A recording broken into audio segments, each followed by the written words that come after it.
নমস্কার, ঈশিতাস ব্লগে তোমাদের সবাইকে স্বাগত। গত রবিবার আমরা একটু বেরিয়েছিলাম, আর বেরোনোর আগে সেলফি একটু তুলে নিলাম। আর দেখো, আমার ছেলের সাথে আমি একটা সেলফি তুলে নিলাম।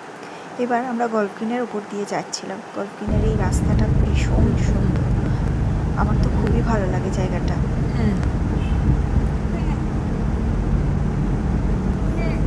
আর এই যে দেখো, নিউ আলিপুরের ঠিক কাছেই আমরা এখন দাঁড়িয়ে আছি।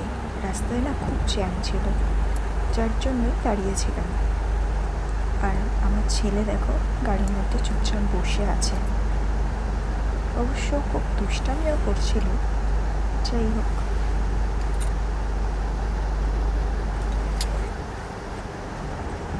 এবার দেখো আস্তে আস্তে আমরা বাটানগরের ব্রিজের উপরে উঠে পড়লাম। এই ব্রিজটা খুব লম্বা, আমাদের যেতে প্রায় অনেক সময় লেগেছিল। কিন্তু একটা সুন্দর জিনিস হচ্ছে ব্রিজটার দু সাইডটা দেখতে ভীষণ ভালো লাগছিল। দেখো, আমরা কিন্তু আমাদের ডেস্টিনেশনে চলেই এসেছি। এটা বাটানগর। আর এই যে ভিন্টেজ গাড়িটা আছে, এটাই করেই আমরা যাব। এটা ভীষণ সুন্দর একটা জায়গা, সেটা কথায় হয়তো প্রকাশ করা যায় না। কুটুস, এদিকে আসো।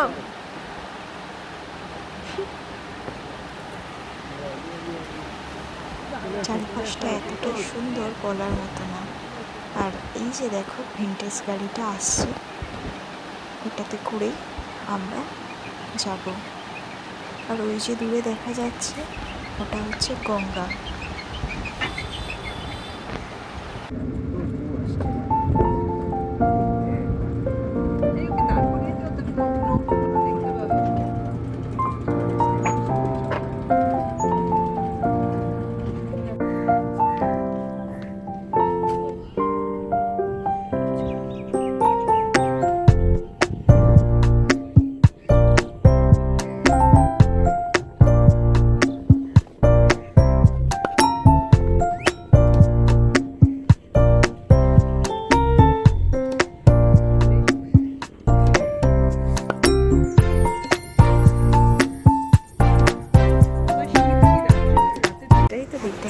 এখানে বাচ্চাদের খেলার জন্য প্রচুর খেলনা আছে।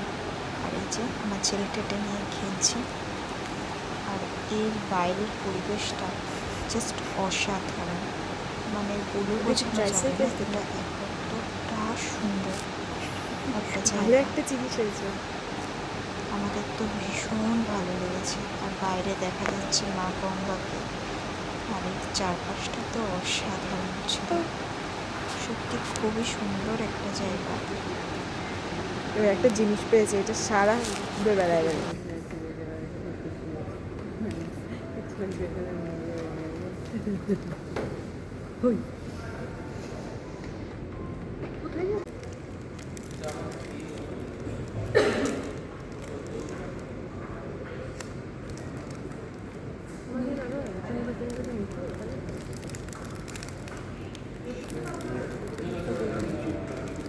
আর এই যে দেখো, আমি আর আমার হাজব্যান্ড দুজনে সেলফি তুলছিলাম।